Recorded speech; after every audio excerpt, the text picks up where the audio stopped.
원주 기업도시의 공립단설유치원이 건립부지를 찾지 못해 난항을 겪고 있습니다.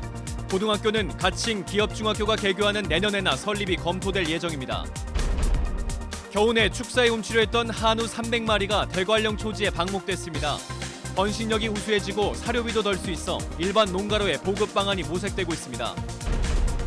양양공항을 기반으로 하는 저가항공 플라이 강원이 취항 준비에 속도를 내고 있습니다. 10월 취항을 목표로 사옥 신축과 직원 채용에 들어갔습니다. 강원도가 전국 처음으로 생명사랑 스티커 운동을 시작합니다. 평소 건강 상태 등의 정보가 담겨 위급 상황 시 구조자의 빠른 조치가 기대됩니다.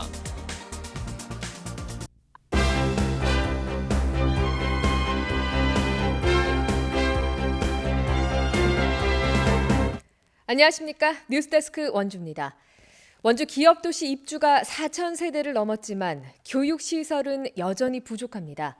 초등학교 과밀에 이어서 공립유치원도 건립부지를 찾지 못해서 난항을 겪고 있고 고등학교 설립은 내년에나 검토될 예정입니다. 김진아 기자입니다.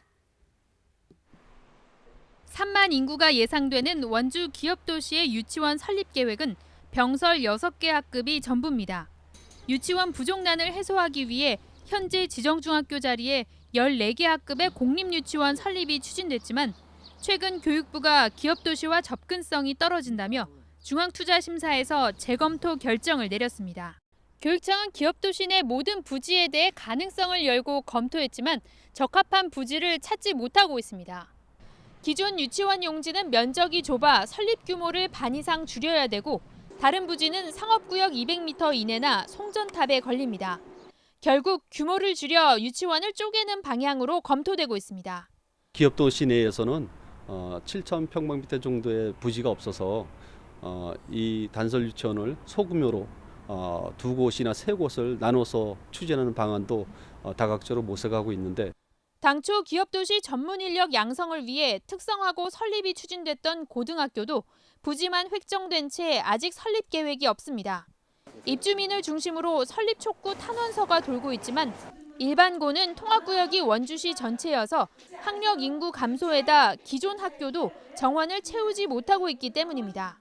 기업 도시의 경우에는 원주 관내에서 수평 이동하는 경우가 대부분이기 때문에 학교를 신설하게 되면 기존 학교의 학급 감축이나 학교 규모 축소로 이어지기 때문에 교육부의 중앙투자 심사를 통과하기가 어려운 실정입니다. 다만 내년 가칭 기업중학교 개교 이후 진학률 추이 등을 판단해 고교 설립 계획을 다시 검토할 계획이라고 밝혔습니다. MBC 뉴스 김진아입니다. 겨울 동안 좁은 축사에서만 지내던 한우들이 초원으로 나와 자유롭게 풀을 뜯고 다니는 생활을 시작했습니다. 이렇게 방목을 하면 소들은 더 건강해지고 사료비에 대한 걱정도 줄일 수 있다고 합니다. 권기만 기자가 취재했습니다.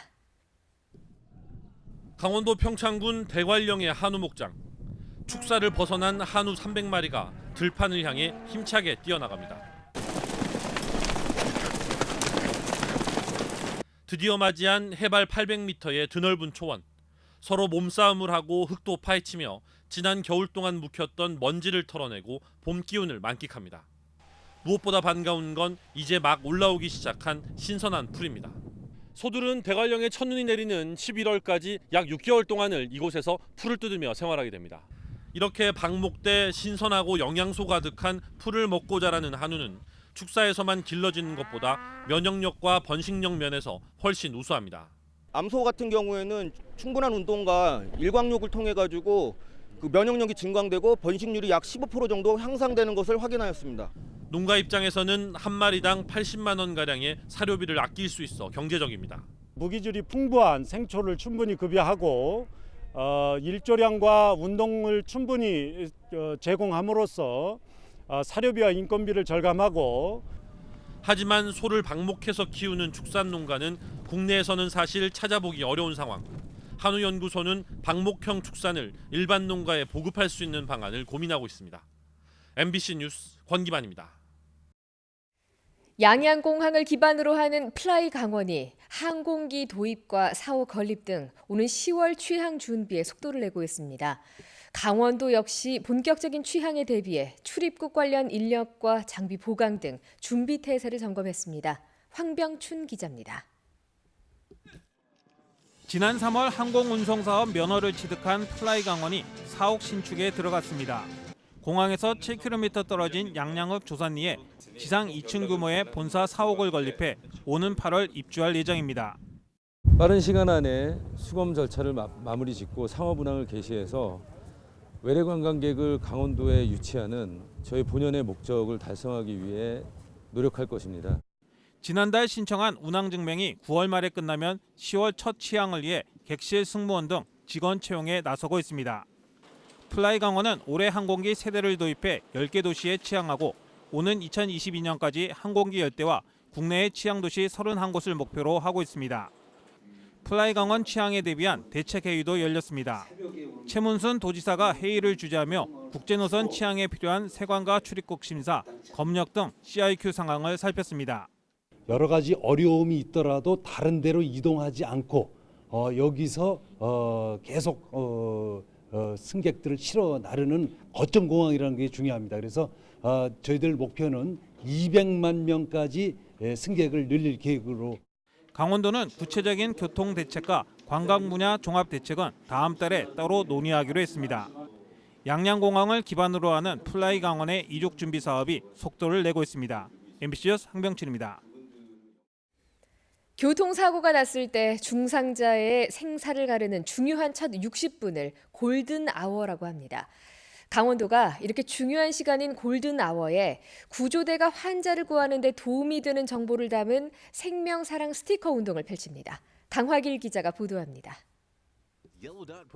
지난 2002년부터 미국에서 시작된 옐로우 닷 프로그램. 교통사고가 났을 때 부상자의 평소 건강 상태 등 주요 정보를 구조자가 즉시 알게 하는 프로그램입니다. 차량 뒷유리에 노란색 스티커가 붙어 있다면 차량 보조석 사물함에 의료 카드가 있다는 표시인 셈입니다. 의료 카드에는 기본적인 개인정보와 수술 이력, 질병 정보, 알레르기, 현재 먹고 있는 약 등을 적어 놓습니다.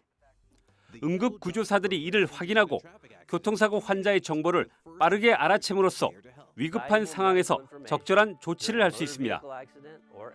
아무래도 스티커에 환자의 정보가 제공이 된다면 그 대원들이 출동을 했을 때 응급처치를 빠르게 시행할 수 있고 골든타임을 지키는 데 있어서 많이 유용할 것이라고 생각됩니다. 강원도가 이런 취지를 살려 전국에서 처음으로 생명사랑 스티커 보급 사업을 시작합니다. 강원도는 이달 말부터 각 시군 민원실에서 스티커와 의료카드를 배포할 계획입니다. 일단 2만 3천 세트를 보급합니다. 강원도에는 특히나 노약자라든가 의료 취약자가 많이 계십니다. 그래서 그분들의 운전 시 사고 발생에 골든타임 내에 빠른 생명 구조를 위해서 노란 스티커가 일상화돼 생명을 살리는 작은 실천으로 소중한 역할을 할 것으로 기대됩니다. MBC 뉴스 강화길입니다.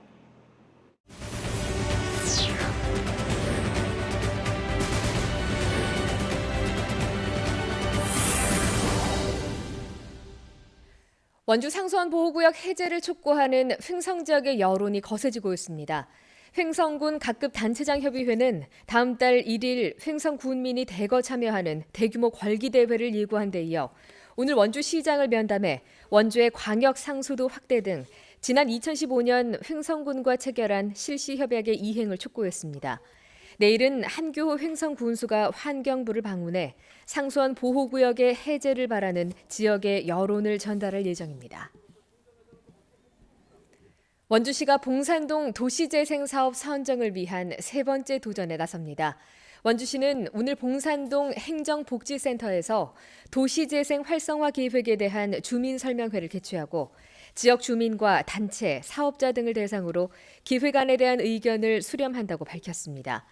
지난 탈락 당시에 나왔던 심사의원의 평가 의견에 따라 도시재생 기획안을 변경 보완했으며 주민들의 의견을 반영해 하반기에 다시 신청한다는 계획입니다.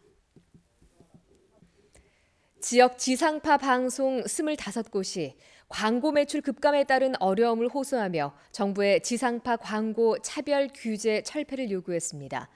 이들은 성명서에서 지역 방송이 불합리한 차별 규제들을 해소해달라고 수없이 요청했지만 방송통신위원회는 어떠한 조치도 취하지 않았다고 비판했습니다.